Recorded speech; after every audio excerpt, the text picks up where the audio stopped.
പാലക്കാട് വേലന്താവളത്ത് തമിഴ്നാട്ടിൽ നിന്നും അനധികൃതമായി കേരളത്തിലേക്ക് കടത്താൻ ശ്രമിച്ച സ്വർണവും പണവും പിടികൂടി. 70 ലക്ഷം രൂപയും 200 ഗ്രാം സ്വർണവുമാണ് ജില്ലാ ലഹരി വിരുദ്ധ സ്ക്വാഡ് പിടികൂടിയത്. കോയമ്പത്തൂർ സ്വദേശികളായ 3 പേരെ പോലീസ് കസ്റ്റഡിയിലെടുത്തു. അജിത് ബാബു ചേരുന്നു വിവരങ്ങളുമായി. അജിത്, ആരൊക്കെയാണ് പോലീസ് കസ്റ്റഡിയിൽ ആയിരിക്കുന്നത്? ഇവർക്ക് നാട്ടിൽ ആരുമായിട്ടൊക്കെയാണ് ബന്ധമുള്ളത്? ഈ അന്വേഷണം ഏത് തരത്തിൽ നടക്കുകയാണിപ്പോൾ?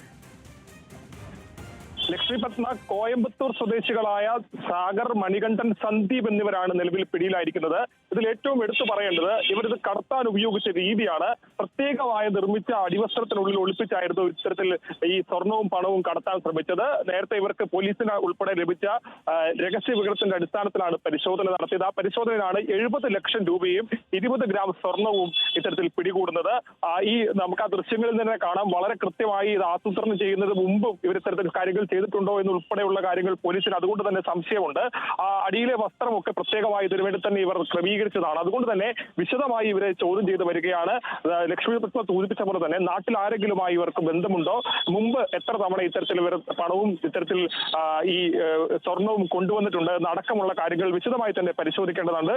അതുകൊണ്ട് തന്നെ ഇതൊരു ഒറ്റപ്പെട്ട സംഭവമായി പോലീസ് കാണുന്നില്ല. വിശദമായ പരിശോധന തന്നെ ഈ കാര്യത്തിൽ ഉണ്ടാകുമെന്നാണ് നിലവിൽ പോലീസ് അറിയിച്ചിരിക്കുന്നത്. ലക്ഷ്മി പത്മ.